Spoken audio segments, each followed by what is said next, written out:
All right. Um, First of all, trigger warning. I'm going to be talking about uh, attempted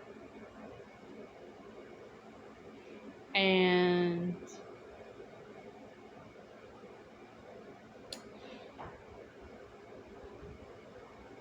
some of the grieving process that I went through when my mother had passed away in 2004. And also, please note children in the room or have your earbuds in so you can listen privately.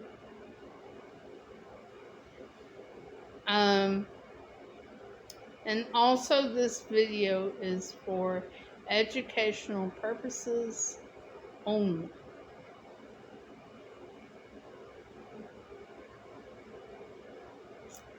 Okay, I'll give a minute.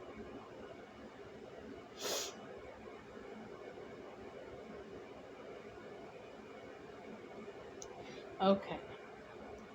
Back in 2004, my mom had passed away very suddenly. She and I were really close due to the fact that my dad had left us, I think, when I was about 4.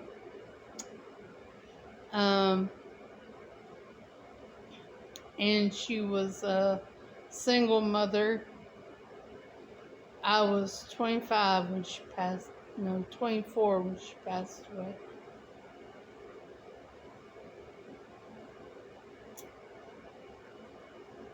And at first I was in a relationship with God.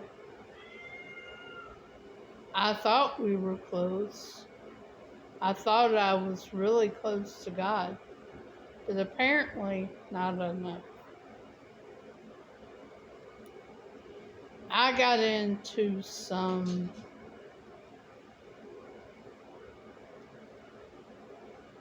sexual sin that I won't go into.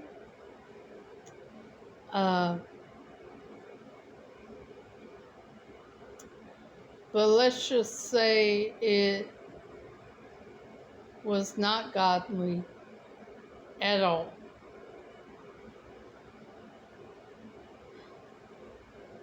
And then I got to where I wanted my outside to feel as bad as my inside.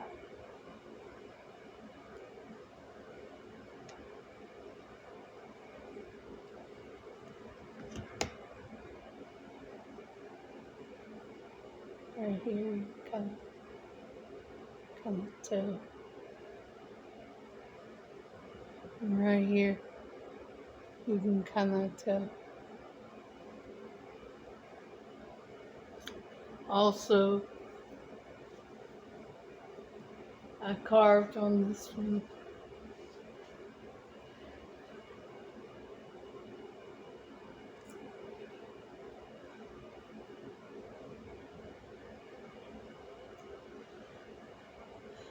I was drinking heavily, which wasn't good for my blood sugars, by the way.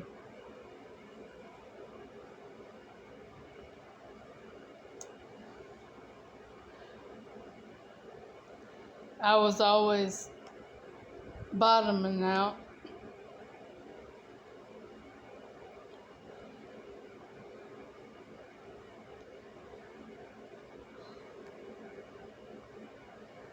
And it was so bad that my family, I was living with my aunt at the time, and my family wanted to put me in a state institute because they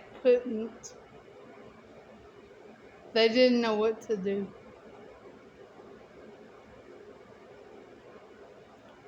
So they called my real dad, and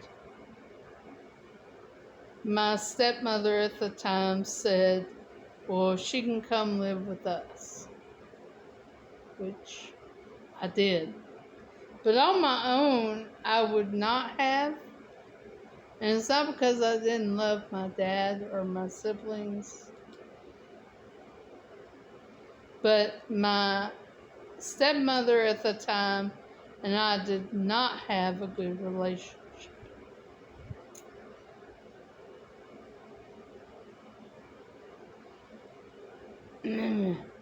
I was very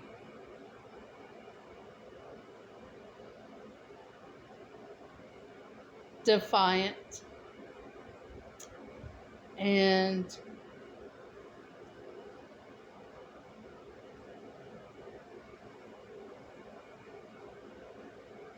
I think because of that, well, I think she resented me for taking away Dad's love in some way. I don't know. But I didn't love him like that. No. He was a good man to me. He didn't do any of that.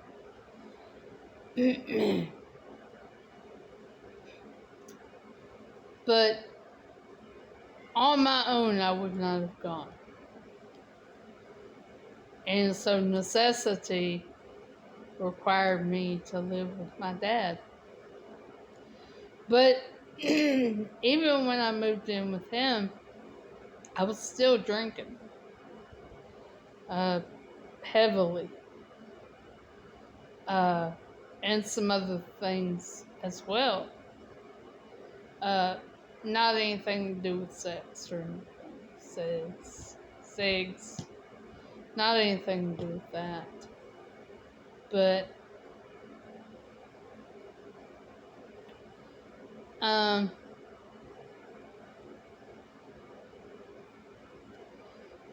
some other things.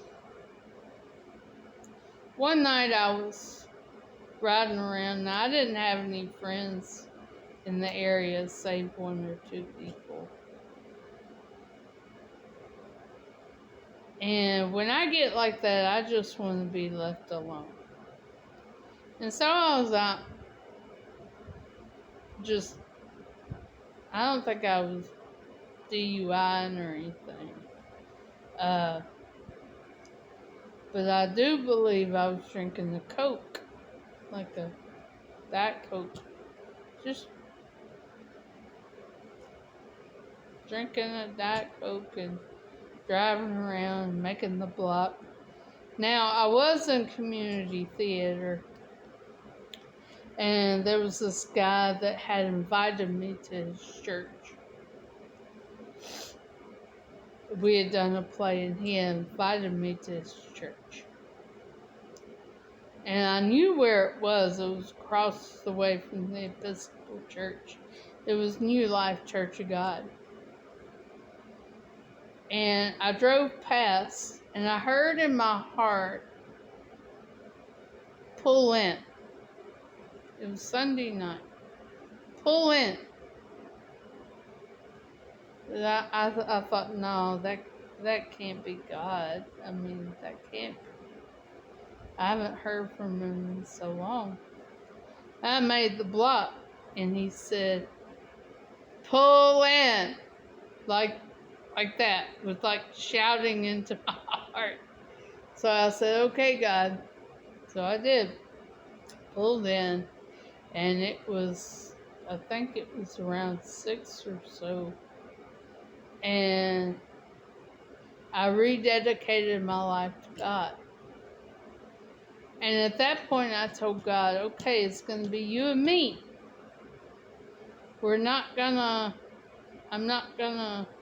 I got to focus on you and me, on our relationship.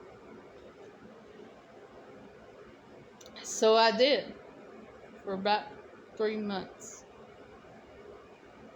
And then in comes Roger, my future husband, with his mother, which she and I were already friends, I'd never been to her house or anything. We had been out a couple of times with her and her friend Teresa. And I went over and I met him. Mama Becky, came and got me and said, I want you to meet my son. And I said, oh, I said what everybody says when they first meet uh, uh, my mother-in-law and my husband. Oh, y'all look just alike. And then we started going out as a group. He started coming to church. And we started going out as a group on Sunday nights after service to eat. And we got to know each other, Roger and I. For about a month or so, we did that. And then he asked me out on a real date.